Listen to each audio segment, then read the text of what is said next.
Sam Elliott no era un actor cualquiera, en absoluto. Para millones, se convirtió en la encarnación misma de la tenacidad americana. Con esa voz grave y profunda, ese bigote imponente como un estandarte y esa inquebrantable aura de vaquero, se presentaba como si hubiera sido esculpido en piedra. Pero ahora, a sus 80 años, ha roto su silencio de toda la vida. Durante décadas, los fans se preguntaron, ¿quién lo sacó de quicio? ¿Quién puso a prueba su legendaria paciencia? ¿Quién se atrevió a cruzar la línea del respeto? Y hoy, él los nombra, a 7 actores que admite que realmente no soportaba. Algunos los esperarás, otros te asombrarán. Sigan viendo, porque este viaje a los cañones más oscuros de Hollywood está a punto de comenzar. Sumérjanse. Nacido en 1944 en Sacramento, California, Samuel Pack Elliott creció con los paisajes agrestes del oeste grabados en su memoria. Su padre trabajaba en la construcción, mientras su madre cultivaba sus primeras ambiciones. El joven Sam se sintió profundamente atraído por el arte de narrar historias. Para cuando llegó a Oregón, aquella voz que un día resonaría con fuerza en los cines ya comenzaba a captar la atención de todos. No era una dicción pulcra. Era el timbre crudo de la autenticidad. Hollywood, sin embargo, no era amable con los forasteros.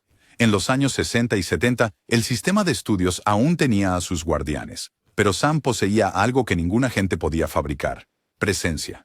Él no era el galán de matiné convencionalmente apuesto, ni la estrella urbana de habla rápida. Era más callado, más ancho. Su mirada podía congelar una escena antes de hablar. Esa cualidad le consiguió papeles tempranos en westerns y películas de guerra, escalando lentamente hasta que su gran éxito llegó con Lifeguard en 1976. Pero su verdadero destino estaba sellado en la silla de montar. En películas como Tombstone, Rápida y Mortal, y más tarde, El Gran Lebowski, Sam Elliott no interpretaba al vaquero, él lo encarnaba. Se convirtió en el epítome del honor, el silencio y esa clase de fuerza que no necesitaba gritar. Las audiencias se inclinaban, porque cuando Elliott finalmente hablaba, uno escuchaba. Fuera de la pantalla, sin embargo, mantuvo su vida deliberadamente privada. Casado con la actriz Catherine Ross desde el año 1984, criando a una hija lejos del caos de la industria de Hollywood, Sam Elliott cultivó la imagen de un hombre que se mantenía al margen. En sus entrevistas, rara vez se expresó mal de alguien. Era educado, sereno, la viva encarnación de ese código vaquero. Por eso su franqueza repentina a los 80 sorprendió a todos. Los fans no estaban acostumbrados a oír a Sam Elliott criticar a nadie, y mucho menos a 7 colegas del gremio. Aún así, las señales siempre estuvieron ahí. Había hecho comentarios crípticos en entrevistas. Había rechazado papeles en programas que no respetaba. Eligió el silencio antes que ceder. Y cuando finalmente se abrió, el panorama se hizo más claro. Detrás de ese exterior tranquilo y estoico, había un hombre de principios inquebrantables. Cuando alguien o algo los violaba, Sam Elliott no olvidaba. Durante décadas, la gente especuló sobre las grietas en la armadura de Sam Elliott. Él no era el sueño de un columnista de chismes. Sin escándalos, sin peleas en bares, sin divorcios complicados.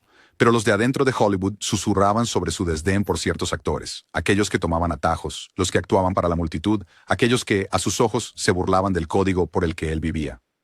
A los 80 años, Elliott dejó de insinuar. Nombró nombres, 7 de ellos. Algunos eran coprotagonistas, otros directores, y unos pocos eran figuras imponentes que le eran completamente insoportables. Lo que a todos ellos los unía era un tema central: el ego contra la humildad, el espectáculo contra la verdad, el estilo contra la autenticidad. Los aficionados quedaron completamente asombrados. Algunos lo aplaudieron por su honestidad, otros lo acusaron de ser excluyente, de aferrarse a ideales anticuados. Pero, sea cual sea el lado que tomes, un hecho es innegable. La lista de Sam Elliott reveló mucho más sobre su propia persona que sobre aquellos a quienes juzgaba. Cada uno de sus enfrentamientos nos mostró claramente los contornos de su carácter, lo que realmente valoraba y aquello que decididamente rechazaba. Entonces, ¿quiénes fueron los elegidos? ¿A quién admitió Sam Elliott finalmente que odiaba con mayor intensidad? Vamos a contarlos, comenzando con el número 7. Y créanme, este primer nombre ya les hará levantar las cejas. Número 7. Benedict Cumberbatch. Para Sam Elliott, él no era solo un simple compañero actor. Él era la viva encarnación de todo lo que estaba mal en cómo Hollywood reinterpretaba el oeste. Una palabra definió la tensión: autenticidad. La historia comienza en 2021 con El poder del perro, el western psicológico galardonado de Jane Campion. Los críticos lo adoraron, la academia lo colmó de nominaciones, pero cuando Sam Elliott se sentó para una entrevista de podcast, él no vio arte, vio una burla.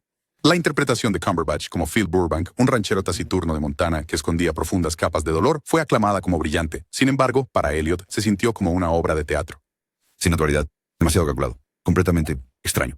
Era No era la primera vez que actores británicos se adentraban en territorio de vaqueros americanos, pero para Elliot este papel caló muy hondo. Criado en la dureza del oeste americano, Sam había vivido la vida del rancho. Conocía el silencio de la tierra, el peso de las botas cubiertas de polvo, las pausas entre palabras que decían mucho más que los discursos.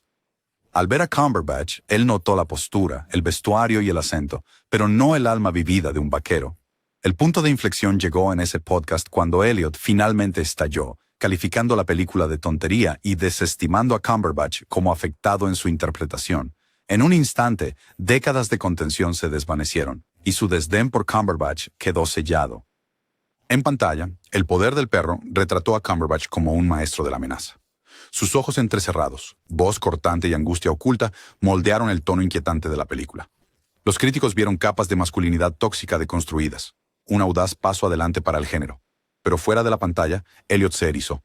Según sus propias palabras, no creía que un actor británico pudiera transmitir la verdad del viejo oeste americano. Los fans oyeron su voz temblar con una furia contenida mientras preguntaba, ¿qué demonios sabe este británico del viejo oeste americano? Esa única pregunta retórica resonó en blogs de cine, podcasts y redes sociales. Elliot no estaba criticando solamente la técnica. Él estaba poniendo en tela de juicio la legitimidad de que Cumberbatch siquiera intentara ese papel. Para él, un vaquero no era un disfraz para probarse, sino una vida que debía ser vivida. Fuera de cámara, los informes indicaban que Cumberbatch se había volcado en la preparación, aprendiendo habilidades de vaquero y manteniéndose en personaje incluso en los descansos. Pero nada de eso conmovió a Elliot. Para él, la actuación de método no era un sustituto de una vida inmersa en el polvo y el silencio del oeste. Las pruebas están por todas partes. Los comentarios de Elliot de ese podcast fueron citados en Variety, The Hollywood Reporter y en redes sociales. Algunos fans lo defendieron, argumentando que los westerns pertenecen a quienes los vivieron. Otros replicaron, acusando a Elliot de querer monopolizar y de negarse a evolucionar con el género. Cumberbatch, por su parte, nunca emitió una refutación pública, aunque fuentes internas susurraron que se sentía dolido por los comentarios después de meses de agotadora y extenuante preparación para el papel. Mientras tanto, Jane Campion defendió públicamente a su estrella, elogiando su profundidad y dedicación. Para muchos, la crítica de Elliot dijo más sobre él que sobre Cumberbatch, revelando a un hombre reacio a aceptar una nueva visión del vaquero. Aún así, los hilos en línea seguían bullendo. Sam se mantiene auténtico, escribió un fan, mientras otro le respondió. Él está atrapado en el pasado. El debate no giraba únicamente en torno a dos actores. Se trataba de quién es el verdadero dueño de la mitología del oeste americano. Para Elliot, este enfrentamiento era mucho más que una simple disputa pasajera. Representaba la línea que se negaba a cruzar. No suavizaría su imagen para encajar en la redefinición moderna de masculinidad. No aplaudiría actuaciones que consideraba vacías, y desde luego no se disculparía por defender al vaquero tal como él lo conocía. Las repercusiones pudieron haberlo hecho parecer desfasado para algunos, pero para otros consolidó su imagen como el último centinela de la autenticidad de Hollywood. Y lo más sorprendente es que Benedict Cumberbatch fue solo el principio. Si Sam Elliot pudo desestimar una actuación nominada al Oscar tan directamente, imaginen cómo se sintió con otras estrellas que desafiaron las reglas del oficio. Así que, ¿quién venía después en su lista? El número 6 es un actor cuyo estilo fogoso hizo que Elliot negara con la cabeza con incredulidad. En el número 6 tenemos a Nicolas Cage. Para Sam Elliot, este hombre no era tanto un actor, sino más bien un fuego artificial, ruidoso, impredecible y verdaderamente espectacular, pero que se extinguía en un abrir y cerrar de ojos. La palabra clave que definió su gran desacuerdo fue la contención.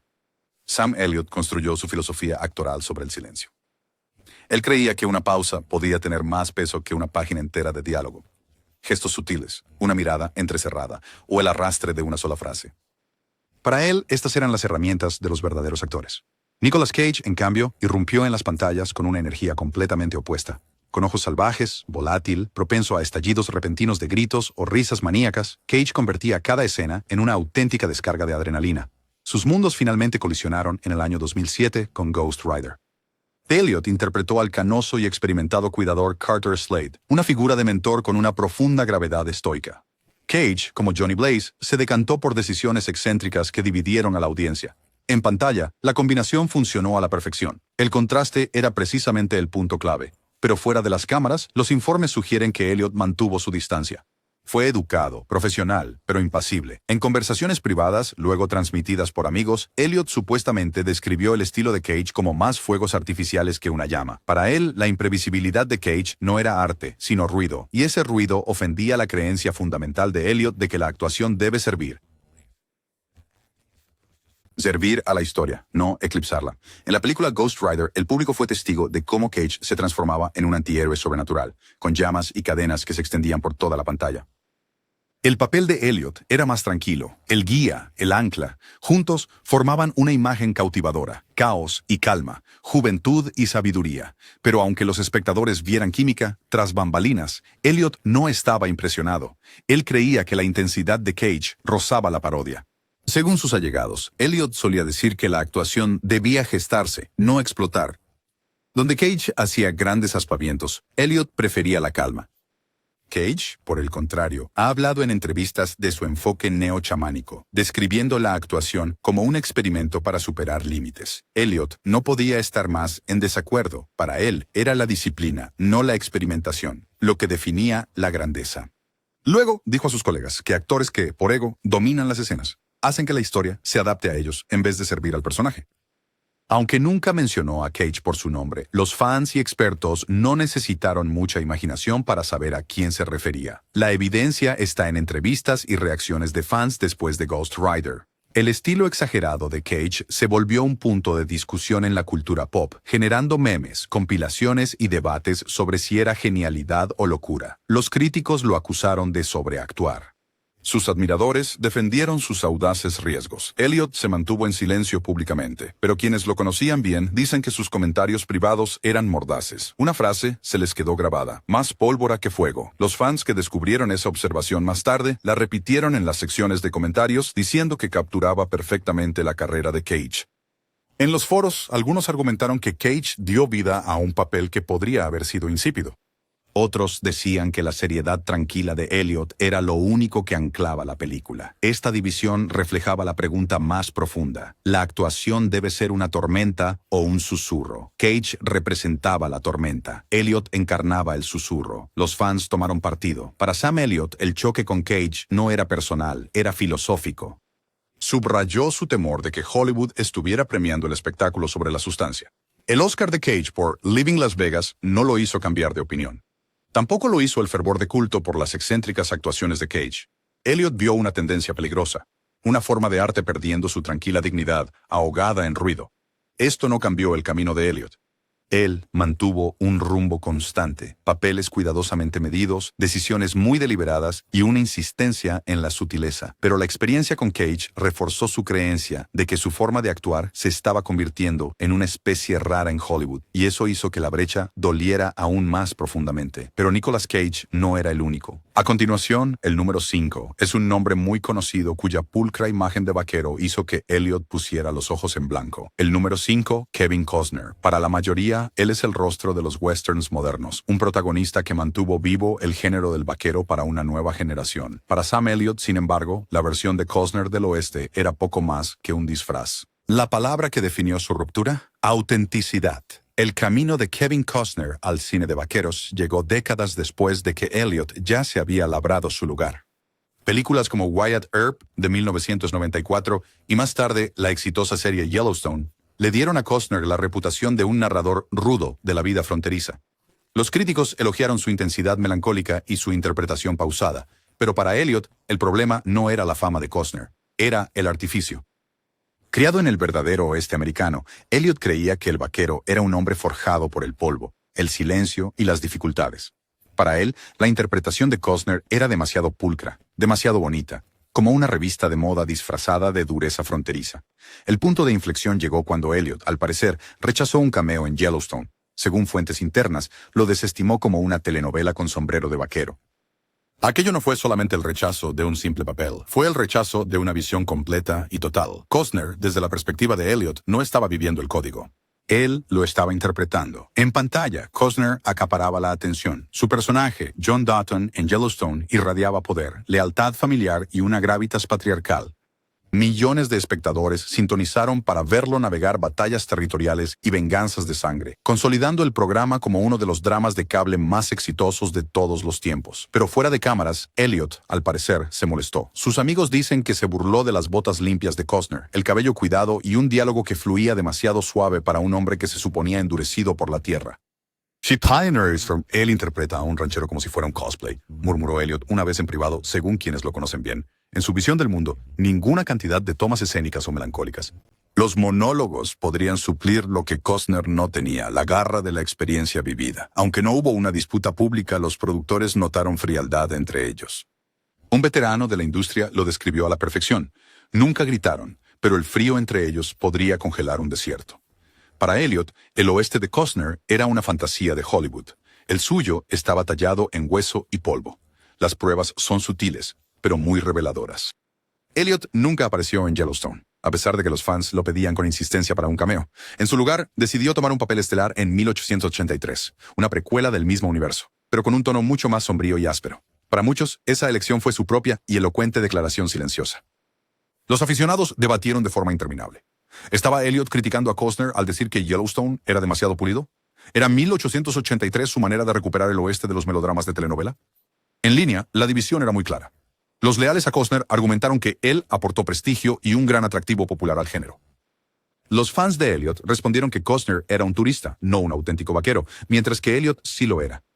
Blogs, hilos de Reddit e incluso revistas especializadas se hicieron eco de los rumores de una rivalidad silenciosa, una que nunca se mencionó en las alfombras rojas, pero que se vivía en las decisiones de reparto y en comentarios escuchados. Para Elliot, negarse a alinearse con Costner no era cuestión de ego, sino de principios. Aceptar un papel en Yellowstone le habría hecho sentir que respaldaba una visión del oeste que él no reconocía. En su lugar, optó por 1883, una serie que, a su juicio, conservaba la cruda verdad de la frontera.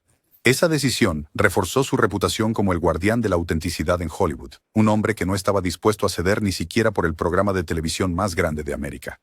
Para Costner, el silencio tal vez no tuvo importancia, pero para Elliot significaba todo. Él preferiría marcharse antes que traicionar el código por el que había vivido 80 años. Y si crees que la pulcritud de Costner le molestó, espera a oír quién ocupa el puesto número 4, un actor de método cuyas impactantes payasadas hicieron que Elliot pusiera los ojos en blanco. Número 4, Jared Leto. Para muchos es el camaleón definitivo, una estrella de rock, un ganador del Oscar, un provocador que sacrifica cualquier cosa por un papel. Para Sam Elliott, sin embargo, Leto era la viva imagen de la pretensión, la palabra que definió su ruptura. La disciplina. Sam Elliott siempre dijo que actuar era una cuestión de humildad.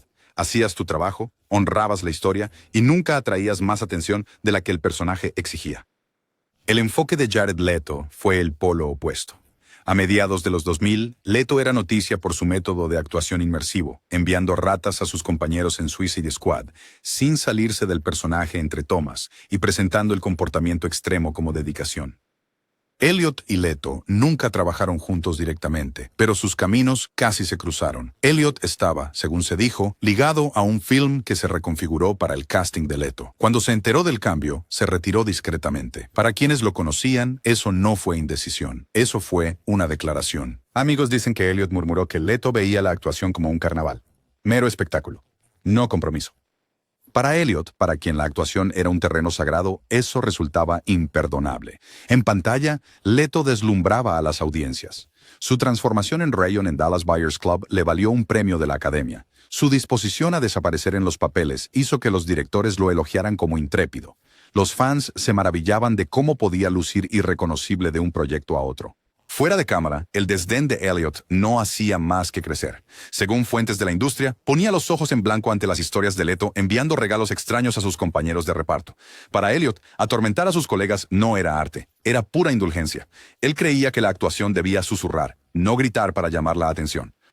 La insistencia de Leto en vivir como sus personajes 24/7. A Elliot le parecía arte performático más para tabloides que para la verdad narrativa. La brecha generacional era evidente. Leto representaba un nuevo Hollywood, donde el valor del impacto era publicidad. Elliot representaba el viejo código, donde el arte vivía y moría dentro del encuadre de la cámara. Para Elliot, la decisión de evitar a Leto no era por rivalidad. Se trataba de proteger la santidad del trabajo. Las pruebas estaban por todas partes, no en las propias entrevistas de Elliot, sino en los titulares que rodeaban a Leto. Historias de él enviando condones usados a colegas, manteniendo el personaje en el set o exigiendo a equipos adaptarse a sus métodos, coparon las noticias de espectáculos. Los fans debatían sin cesar. ¿Era Leto un genio que desafiaba los límites o una diva que solo buscaba atención? En los hilos de Reddit y en las secciones de comentarios, el nombre de Elliot aparecía con mucha frecuencia. Sam jamás toleraría semejante tontería, escribió un fan. Otros pensaban que sus lentes were Leto Beige, stock. Leto fue tan revelador como cualquier insulto. Fuentes del sector confirmaron que Elliot se había apartado de un proyecto potencial en cuanto Leto fue seleccionado, lo que avivó aún más la percepción de desdén. Aunque Elliot nunca mencionó a Leto por su nombre en público, los fans ataron cabos. Sus valores no requerían de traducción alguna. Al distanciarse de forma discreta de Leto, Elliot consolidó su identidad como el vigilante de la disciplina en Hollywood. En una época donde las acrobacias más escandalosas eran celebradas como un signo de compromiso, Elliot se mantuvo firme en su oposición. No intentaba detener el ascenso de Leto, protegía sus propios principios. Para Elliot, actuar no se trataba de acaparar titulares. Se trataba de romper los corazones con la cruda verdad. Y al elegir el silencio en lugar del espectáculo, Elliot demostró que a veces el rechazo más contundente no es ruidoso. Es simplemente marcharse. Pero Jared Leto no fue el único actor que tuvo problemas con los exigentes estándares de Elliot. El número 3 nos lleva a aguas aún más turbias. Un coprotagonista cuyo encanto y fama de sitcom chocaron de frente con la seriedad de la vieja escuela de Elliot. Número 3. Ashton Kutcher. Para millones es el afable bromista de That 70s Show y un favorito de las comedias románticas. Para Sam Elliott, sin embargo, Kutcher simbolizaba todo lo que estaba mal en el estrellato moderno. Encanto sin verdadero peso. La palabra que definió su distanciamiento: estándares. Cuando Netflix estrenó The Ranch en el año 2016, unió a dos figuras bastante improbables. Ashton Kutcher, la estrella millennial muy hábil con la tecnología y con fama de sitcom, y Sam Elliott, el icónico vaquero veterano de Hollywood. En el papel, el contraste era perfecto. El joven hijo soñador chocando con un padre curtido. En pantalla, a menudo funcionaba. Pero tras bambalinas, Elliott, al parecer, no podía tomar a Kutcher en serio.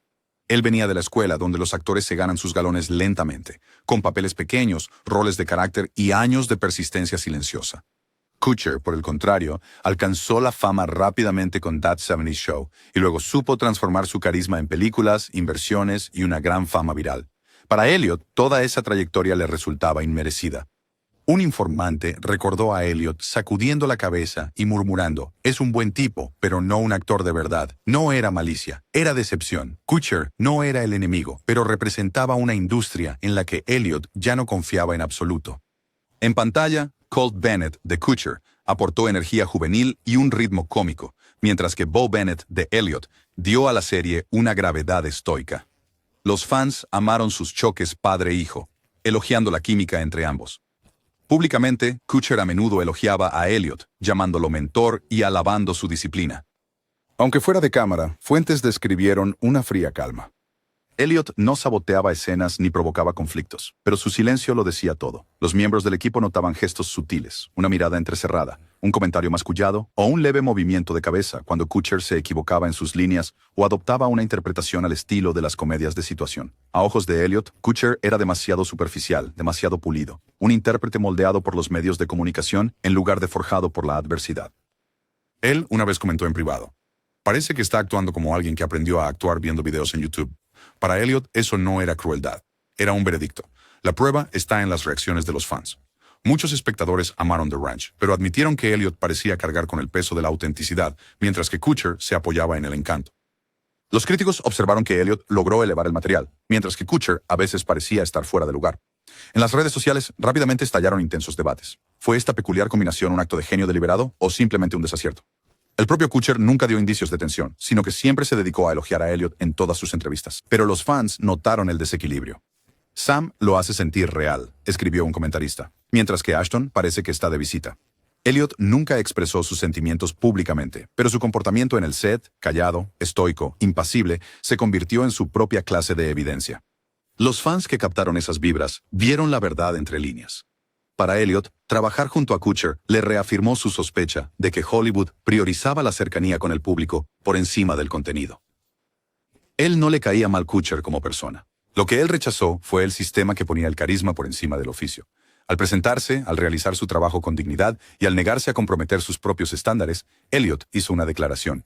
Él no se doblegaría, ni siquiera ante los algoritmos de Netflix. Aquella colaboración brindó a los fans escenas verdaderamente memorables. Pero para Elliott, esto fue también un claro recordatorio de que el viejo código se desvanecía muy rápidamente.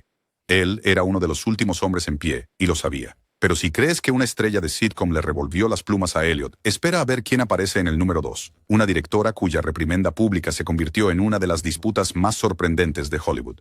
Número 2, Jane Campion. Para el mundo, ella es la directora ganadora del Oscar de El piano y El poder del perro. La cinta fue celebrada por su visión intransigente. Para Sam Elliott, sin embargo, ella representaba a una forastera entrometiéndose en terreno sagrado. ¿La palabra que definió su ruptura? Legitimidad. La tensión comenzó en 2021 cuando Elliott apareció en un podcast y destrozó El poder del perro. Se mofó de la interpretación de Benedict Cumberbatch, criticó el ritmo de la película e incluso fue más lejos, poniendo en duda el derecho de Jane Campion a narrar una historia del oeste.